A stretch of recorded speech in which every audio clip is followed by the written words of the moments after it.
Thank you for taking the time to view this software demo of our latest version of the Eidos Cloud Based DOB. First, we'll log on as an administrator, and if you're using the original version, changes will be immediately obvious. Multiple sites can now be assigned to a user. This is particularly useful for operational or regional managers where they may be managing more than one site. The landing page lists all the sites associated to the user. To view the activity on a site, you just click on the link and it takes you straight through. If we go back to admin and users, you can view the list of users associated to the sites. From here we can create a new or edit existing users.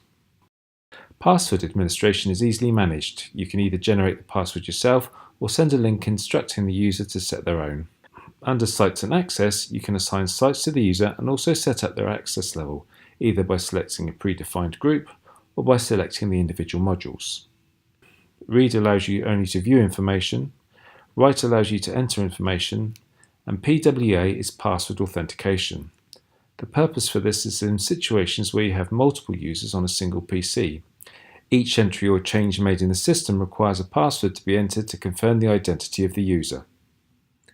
We'll now log out as admin and log back in as an operator. You'll see the login is slightly different in that it displays the sites the user has now been assigned to.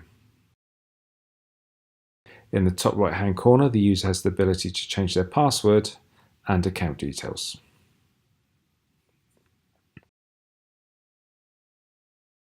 The log can be easily searched and can be displayed in order of headings or states.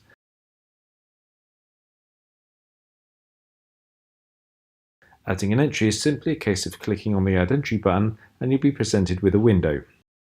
Subjects and subheadings are now user-defined in settings, and depending on what subject you select, a customizable third text field is also available. The system also displays assignment instructions specific to a subject heading. Again, this is configured in settings. Entries can now be given a priority and status level. Again, these defaults can be set up in settings. Once saved, everything is locked down and cannot be changed with the exception of the internal and external reference fields, which can be added at a later date. Images and documents can also be added. Despite the entry being locked down, it is still possible to add additional comments and any text relating to a resolution. Once an entry has been made, you can generate a PDF which can be printed or emailed. It's worth noting that the system can also be pre-configured to automatically send out an SMS text message or email to different recipients depending on the subject heading.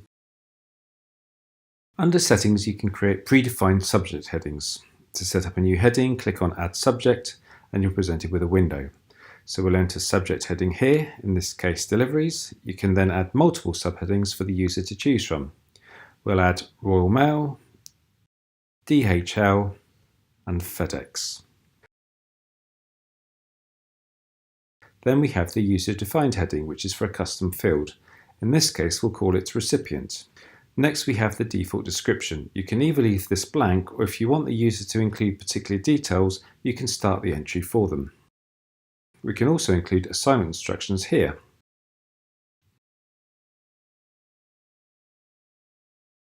We then choose the priority level, low, and status, open.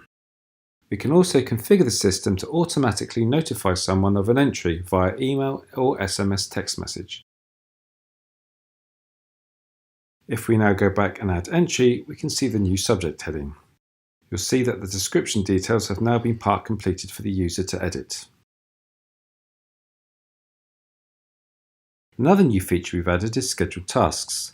The system can now prompt you to carry out routine tasks such as fire alarm checks. This is useful if you have a standing officer on duty who is unfamiliar with a site. As well as displaying any pending tasks, the system can also be configured to send out an email prompt. In the event that a scheduled task is not performed, the system can notify a second recipient via email or SMS text. In 2019, we'll be adding updated versions of our current range of modules to the new system to include patrol software, mobile DOB, asset tracking, visitor book, and documents library.